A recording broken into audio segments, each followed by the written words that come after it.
I think we can all agree that Valve has created the best in-game market system, but are they slowly killing it? To anyone that has traded CS items for a few years now, you have seen the changes that Valve has made in the way they release items. After having an explosive 2020 and early 2021 for market prices, there isn't too much to talk about these days. That is expected after having such a large market spike, after a new operation got released, and after the first real major items in over 2 years. It's no surprise that the market has dipped due to these factors. It's also no surprise that Valve has made their own contributions to keeping prices low. Whether it was their main intention or a byproduct of another goal is something I will never know. To understand what has failed today, we need to understand what has succeeded in the past. Let's do a few categories: cases, major items, and operation items. These three groups of items represent common investment items that likely everyone watching this video has in their inventory. How about we start with cases?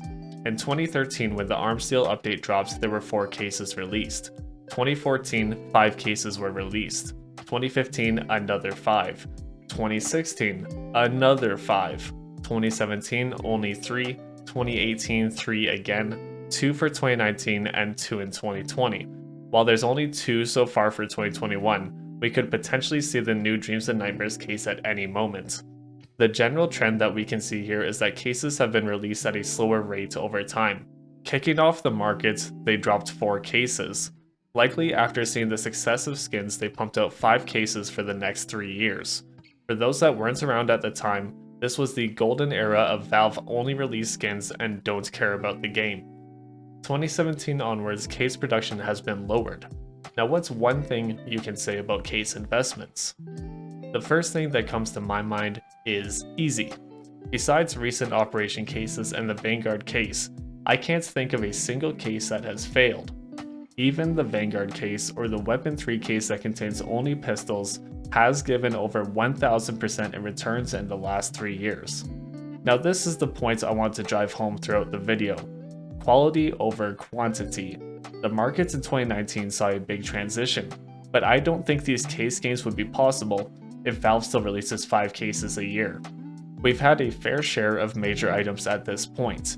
Team stickers in various different rarities, player autographs in various different rarities, graffiti, viewer passes, souvenirs, badges, the capsules that contain these items, and to some extent pins. I won't really be talking about pins and graffiti as they don't carry any significance in market movements. Looking at the past, the first thing that comes to my mind is no player autographs. The first major that contained sticker capsules was DreamHack 2014, which had hollow and foil capsules with papers available separately. Souvenir packages were also random drops during this time, obtained by watching matches live.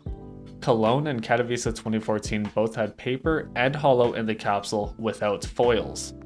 Katowice 2015 returned to hollow and foil, but Cologne 2015 was the one that brought the big changes. Paper was available separate. Capsules only contained foils, and player autographs were introduced in foil and paper. The Cologne 2015 and Cluj-Napoca 2015 team capsules perfectly represent what happens when you have bad stickers and no rarities. Valve learning from this went back to hollow and foil capsules for teams, and after that, nothing really changed until Krakow 2017. Krakow's 2017 was the first major to include gold player autographs. Krakow 2017 was also the first major to introduce graffitis. While graffitis were forgotten, the golds were a big hit, and found themselves in every major since. Looking at Krakow gold sticker prices today, you can see the impact that change made. London 2018 was the last major to offer graffitis. Katowice 2019 and Berlin 2019 were mostly the same. Then COVID hit and Valve wanted a crowd before their next major. Valve's response to a lack of a major was RMR 2020. A few years from now, we may see RMR as the beginning of the end. For me in Canada, previous team capsules were about $5. Autograph capsules, about $1.30. It made sense as team stickers got applied often, and not being able to apply 5 stickers on most popular skins does not help the player autographs. But with RMR, we received 3 team capsules at their traditional autograph capsule price.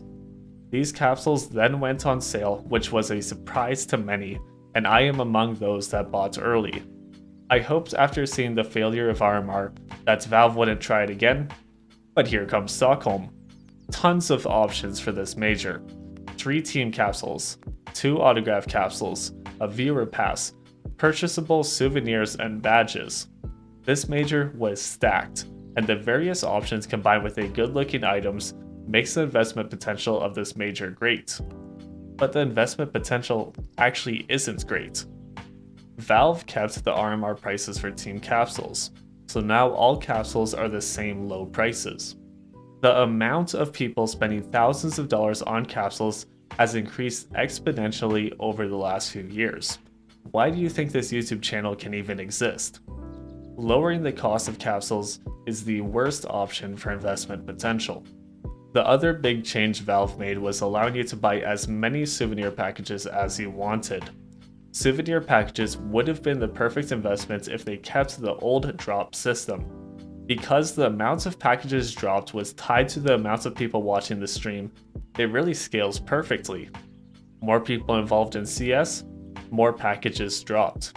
Tough time for CS? Less packages dropped. The same can be said for previous majors where you could buy the pass and complete challenges to get packages. You could also buy the 3 coin option to get 3 extra packages. There's nothing to limit people from buying thousands of these packages when the demand isn't there to support it. What could have been the saving grace for this major collection will just be another oversaturated mess that will potentially give you 50% profit around spring just to drop in price again when the next major items are released.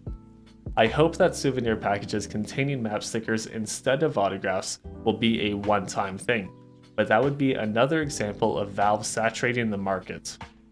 If Valve doesn't change their souvenir system, it's going to get bad real quick. Now it's time for operations. I voiced my concern back in Broken Fang. It wasn't the most popular opinion, but I think people have changed their perspective. Operations used to be a fairly regular occurrence. The first 3 operations that contained operation-specific collections from mid-2015 to late 2017 were the Bloodhound, Wildfire, and Hydra operations. They all contained the same group of skins between these 3. Operation Hydra was the first time an operation case didn't enter the common drop pool after the operation ended. This caused a massive spike in the Hydra case as people didn't hold onto them as they do today. Shattered Web introduced a brand new operation system with many different items like graffiti, agents, stickers, and brand new collections. This was exciting at the time, and many of these items got hyped up. The worst example of this was the Gold Web foil.